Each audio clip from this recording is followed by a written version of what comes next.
सो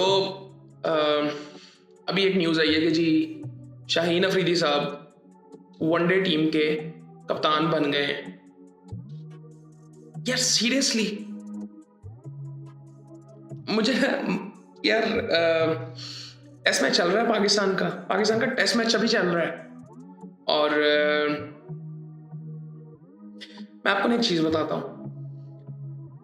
मैंने ना एक दो वीडियोस रिकॉर्ड करके रखी हुई हैं जो कि स्क्वाड है पाकिस्तान की T20 टीम का और पाकिस्तान की ODI टीम का जो साउथ अफ्रीका के खिलाफ खेलेगी उसके बारे में वो वीडियोस रिकॉर्ड पड़ी हुई हैं। सो मैंने कहा था टेस्ट मैच खत्म होगा तब मैं उसको अपलोड करूँगा।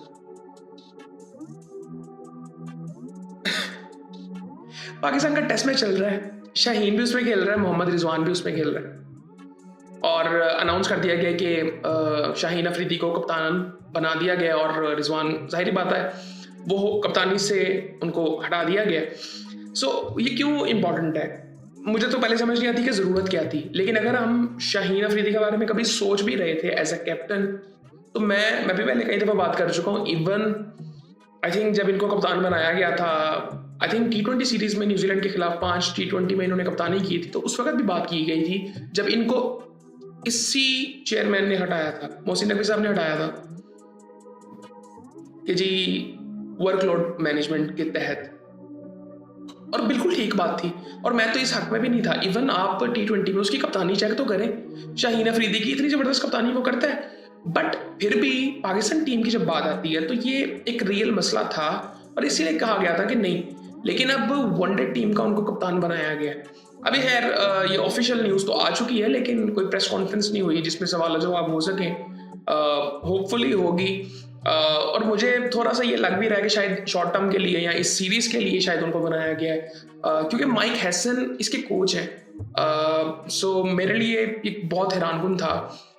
एक तो हैरानकुन ये था कि उनको कप्तान बनाया गया और वनडे टीम का बनाया गया क्योंकि मतलब इन्होंने हटाया था और अब वही कप्तान दोबारा उसको बना रहे हैं और वनडे टीम का बना रहे हैं। मेरे लिए बड़ी अजीब सी बात है ये। आई थिंक हमें बहुत क्लियरली सोचना पड़ेगा, हमें ऐसा कप्तान ढूंढना पड़ेगा जिसको हम अनाउंस करें कि 2027 के वर्ल्ड कप तक वो कप्तान हो। इवन फॉर उसके लिए भी अनाउंस करना चाहिए आगे के लिए भी कि जो श्रीलंका में वर्ल्ड कप है T20 वर्ल्ड कप उस तब तक वही कप्तान है। वो तो मेरे ख्याल से माइक हैसन की वजह से वो अभी तक कप्तान है, वरना उसको भी हटा दिया गया होता।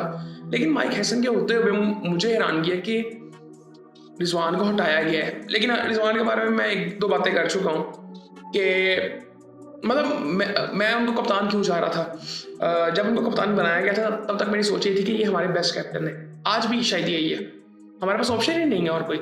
लेकिन उनका भी माइंडसेट काफ़ी डिफेंसिव है कई चीज़ों में और ये उन्होंने बातें मीडिया पे खुद की हैं। मैं इस वजह से कहता था कि ये माइंडसेट कप्तान का नहीं होना चाहिए, बट हमारे पास बेस्ट ऑप्शन वही थी और जो कि सिर्फ वनडे का इस वक्त कप्तान था। मेरे ख्याल से उनको उस वक्त T20 से भी नहीं हटाना चाहिए था। इवन पाकिस्तान की जो परफॉर्मेंस रही थी चैंपियंस ट्रॉफी में बहुत ख़राब थी, सिलेक्शन बहुत ख़राब थी, लेकिन उसमें सिलेक्शन में मेरे ख्याल से सिलेक्शन कमेटी की गलती ज़्यादा थी। पाकिस्तान में रिसेंट टाइम्स में तो कप्तान कोई ऐसा आया ही नहीं है कि जहाँ पे कप्तान की मर्जी की सारी टीम खिलाई जाती हो। इवन थोड़ा सा टाइम वो था जब रमीज़ राजा और चेयरमैन थे, बाबर आजम कप्तान थे, तब ऐसा हो रहा था। लेकिन वही बात है ना कि हर चीज़ एक्सट्रीम पे होती है फिर। लेकिन अब ये मेरी समझ से बाहर है और मेरे ख्याल से आई थिंक और आई होप कि ये शॉर्ट टर्म हो और शॉर्ट टर्म एक्सपेरिमेंट ही हो, क्योंकि लॉन्ग टर्म में मुझे नहीं लगता कि शाहीन ने एक्सेप्ट भी कर लिया है। ये सेम सिचुएशन हुई थी, ये सेम सिचुएशन रिपीट हो रही है जो कि शाहीन के साथ पहले हो चुका था, अब वो रिजवान के साथ हुआ है। और मैं पहले ये चीज़ कह चुका हूँ कि ऐसे होता है। शाहीन को 5 T20 का कप्तान बनाया गया था, इन्होंने हटा के बाबर को दोबारा बनाया था और फिर अब बाबर भी कप्तान नहीं है। सेम इसके साथ हुआ है, लेकिन इनके थोड़े से वनडेज ज़्यादा है। आई डोंट थिंक सो कि ये अच्छा फैसला है और टाइमिंग भी इसकी गलत है। सो ओवरऑल आई थिंक मैं इस पर क्या बात करूँ, मुझे लगता है कि वही सेम बातें दोबारा रिपीट होंगी। आई थिंक वो थोड़ी बहुत जो हल्की सी उम्मीद नज़र आती है वो दोबारा याद करवा देते हैं कि इट्स पाकिस्तान क्रिकेट और यहाँ पे जो लोग हैं वो पाकिस्तानी ही हैं। और एक और मजे की चीज़ आपको बताता हूँ, आपको याद है कि एशिया कप के दौरान एक एम्प्लॉय थे उस्मान वाला साहब, उनको हटाया गया था, सस्पेंड उस वक्त किया गया था। आज उनको वहाँ से हटा दिया गया, आज या आई थिंक कल मेरे ख्याल से। और ऑफिशियली उन्होंने अनाउंस तो नहीं किया, ये भी सुनने में आ रहा है कि उनको ये जो लाहौर क्या कहते हैं PSL की जो एंटिटी को अलहदा किया गया है उस मैनेजमेंट में उनको डाल रहे हैं। ये हमारे हालात है। PCB से निकाल के अब उसको उसमें डाल रहे हैं PSL की मैनेजमेंट में। इसके बारे में प्लेयर्स कई दफा शिकायतें कर चुके हैं और ये शक्ल से भी मुझे वैसे ही बड़ा अजीब सा ही बंदा लगता है। और ये उसकी वजह है ना, उसकी वजह ये मेरिट पे थोड़ी आए होते हैं। इतने ब्यूरोक्रेट्स कहाँ से आए हुए हैं, मुझे तो समझ नहीं आती।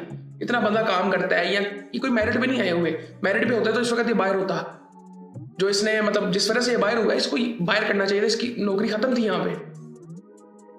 मतलब वो PCB में ही काम कर रहा है। ये सिर्फ ना एक वही कहते हैं ना एक चीज़ कि अवाम को बत्ती के पीछे लगा देते हैं तो अवाम ठीक है, लेकिन इससे कोई फर्क नहीं पड़ता अवाम को, इनको भी कोई फर्क नहीं पड़ता क्योंकि ये जो पैसा जनरेट करते हैं वो अवाम से, ये अवाम के टैक्स का पैसा जनरेट करते ही नहीं है।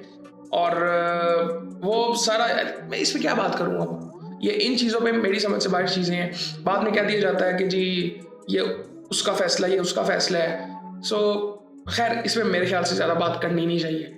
होपफुली ये शॉर्ट टर्म हो और आई थिंक थोड़ी सी स्टेबिलिटी जो नज़र आती है।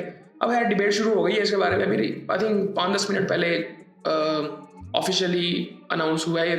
सो मैंने जब देखा है इसको, मैंने 5-10 मिनट पहले देखा है।